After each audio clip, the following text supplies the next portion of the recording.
과제나 업무 제출 기간이 오늘인 걸 깜빡했다고 해요. 어떤 분은 어떻게 망했다, 내가 그렇지 뭐, 이런 생각을 하면서 과제나 업무 제출을 포기하고 이 부정적인 생각이 나의 의지와는 상관없이 끊임없이 계속되고 생활에 어려움이 있는 분들에게는 이 인지행동 치료적인 접근을 권합니다.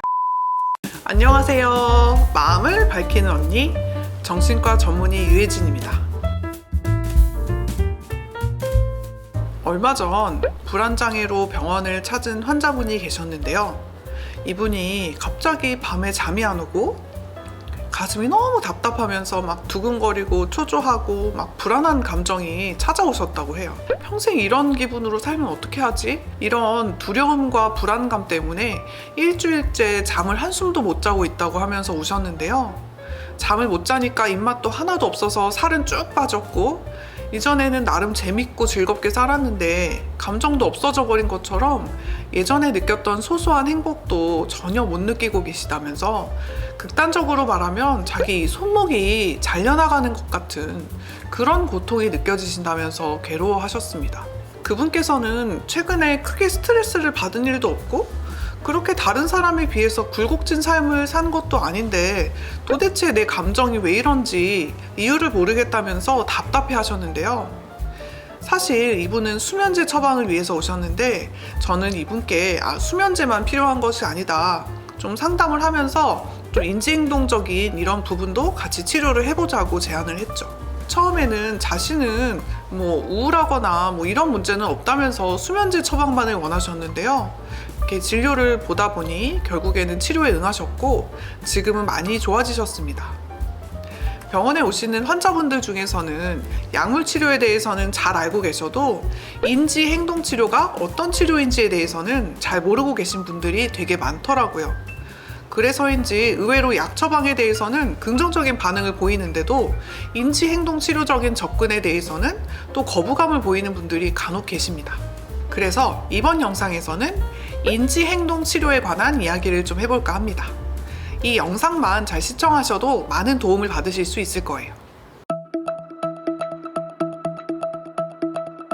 인지 행동 치료는 인간의 사고와 행동, 감정 사이의 상호작용을 이해하고 비합리적이거나 부정적인 사고를 바꿔서 문제를 해결하고자 하는 심리치료의 한 방법인데요. 예를 들어서 여러분이 과제나 업무 제출 기간이 오늘인 걸 깜빡했다고 해요. 데드라인까지는 앞으로 3시간 남았고요.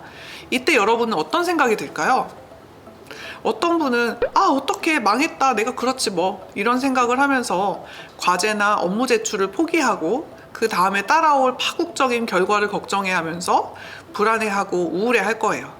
또 반면에 어떤 분들은 그래도 3시간 전이라도 알게 돼서 다행이다, 어떻게든 해보자, 이렇게 생각하고 끝까지 최선을 다하고 포기하지 않는 분도 있겠죠. 여러분은 이 두 가지 경우 중에 어디에 해당하시나요?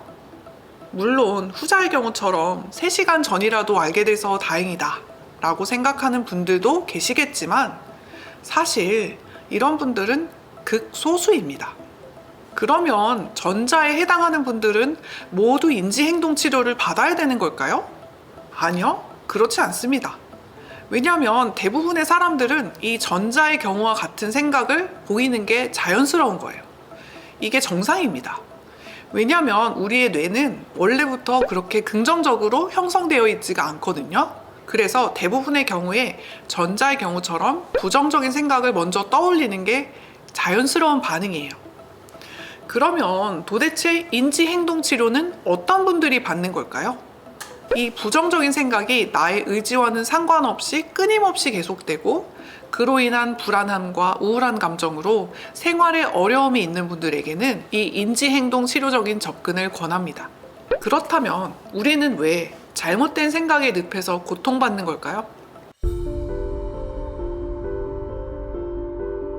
이 이유를 알기 위해서는 먼저 인지 왜곡이 무엇인지 조금 더 자세히 알아볼 필요가 있어요. 이 인지 왜곡은 우리의 주관적인 경험과 또 심리적인 요소에 의해서 형성되는 인식의 왜곡인데요. 우리는 주변의 정보를 받아들일 때 자신의 선입견, 과거의 경험, 또 현재의 감정에 따라서 주관적으로 정보를 취사 선택하고 해석합니다. 우리 뇌가 직관적이고 재밌는 걸 좋아하기 때문이죠. 이 인지 왜곡은 주로 판단의 왜곡이나 부정적인 사고, 또 지나친 일반화 이런 것들로 나타나게 되는데요. 우울함과 불안함 같은 이런 감정의 영향을 받아서 정말 합리적이지 않은 비이성적인 사고를 하게 만듭니다. 그리고 이러한 인지 왜곡이 반복되게 되면요, 우리는 인생에서 중요한 선택을 망칠 수도 있게 되겠죠? 우리의 뇌는 뛰어난 기능을 가지고 있지만 우리의 판단과 결정이 종종 왜곡되고 오류가 발생하는 이유가 바로 이것 때문인데요. 한 가지 예를 좀 들어볼까요? A양이 있는데요. 오랜만에 남자친구하고 데이트 약속을 했는데 남자친구가 연락도 없이 3시간이나 늦게 왔어요. 너무 화가 난 A양은 남자친구에게 이유도 묻지 않고 그 자리에서 이별을 통보합니다. 도대체 뭐가 문제일까요? 연락도 없이 3시간이나 늦게 남자친구가 왔다면 이 상황에서 A양이 화가 나고 짜증나는 건 당연합니다. 하지만 A양은 남자친구한테 바로 이별을 통보할 것이 아니고 도대체 왜 늦었는지 그 이유를 물어보는 게 먼저죠. 그리고 나서 이별을 통보해도 늦지 않겠죠? 아마도 A양은 남자친구를 기다리는 3시간 동안에 머릿속으로 여러 생각들을 했을 것 같아요. 연락도 없고 카톡에 답도 없는 상황에서 여러 가지 가능성들을 생각했겠죠? 게다가 오랜만에 데이트였거든요. A양은 남자친구가 마음이 변했거나 나를 하찮게 여긴다고 생각했을 가능성이 높아요. 그리고 한번 이런 생각에 빠져들게 되면 짜증과 함께 불안, 분노, 여러 가지 감정들이 한 번에 밀려옵니다. 이 감정과 함께 A양은 부정적인 생각이 꼬리에 꼬리를 물고 그동안 남자친구가 자신한테 무심코 했던 다른 행동들까지 이번 사건과 연관시키면서 더욱더 안 좋은 생각으로 자신을 몰고 가죠. 이러한 생각은 상황에 대한 객관적인 유추, 그러니까 남자친구가 나에게 연락을 하거나 연락을 받지 못할 상황들, 예를 들면 오다가 크게 사고가 났거나 집이나 회사에 갑자기 큰일이 생겨서 오지 못하게 됐거나 여러 가지 다른 일들의 가능성에 대한 생각을 아예 못하게 막아버려요. 이게 바로 인지 왜곡입니다. 이 인지 왜곡에는요, 대표적인 판단 오류의 유형들이 있는데요. 제가 지금부터 소개해 드릴 거예요. 여러분도 본인이 몇 개나 해당되는지를 체크하시면서 보시면 좋을 것 같습니다. 먼저, 내 생각만이 맞아 라는 확증 편향입니다. 이 확증 편향은 내 생각과 일치하는 것만 받아들이고 이에 반대되거나 부정적인 정보는 무시하는 경향을 말하는데요. 확증 편향의 가장 흔한 사례 중 하나가 바로 뉴스 기사를 찾거나 해석하는 방식이에요. 예를 들어서 특정 정치 후보자를 지지하는 경우에 우리는 그 후보자를 긍정적으로 묘사하는 뉴스 기사는 믿지만 그 사람에 대해서 비판하는 기사는 무시하고 부정할 가능성이 큽니다. 이게 바로 확증 편향의 가장 쉬운 예죠. 다음은 이것만이 최선이야 라고 생각하는 선택 폐쇄입니다. 이 선택적 폐쇄는 쉽게 말해서 우리가 어떤 결정을 내리면서 익숙하지 않은 다른 선택지를 무시하는 경향을 말하는데요. 어떤 선택을 할 때 신중하게 정보를 찾아서 여러 가지 가능성을 비교해야 되지만 익숙해서 그냥 싸니까, 쉬워서 이런 이유로 나에게 익숙한 것, 간편한 것만을 선택하죠. 그래서 우리는 이런 선택 때문에 때로는 큰 기회를 놓치고 후회하게 되는 경우도 많아요. 다음으로는 우연의 해석이 있습니다. 이 우연의 해석은 단순한 우연에 의미를 부여하려는 경향인데요. 우리는 알게 모르게 주변에서 일어나는 여러 사건이나 상황에서 이상한 연관성을 부여하거나 이상한 법칙을 만들어내려는 습관이 있어요.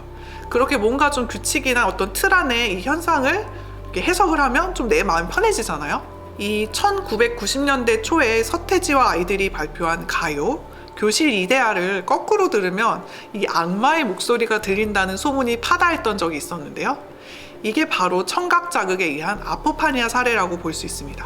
마지막 4번째로는 하나만 봐도 열을 난다는 추상화의 오류가 있어요. 사실 우리는 누구나 한 번쯤은 사실 여러 번 이런 인지 왜곡을 경험합니다.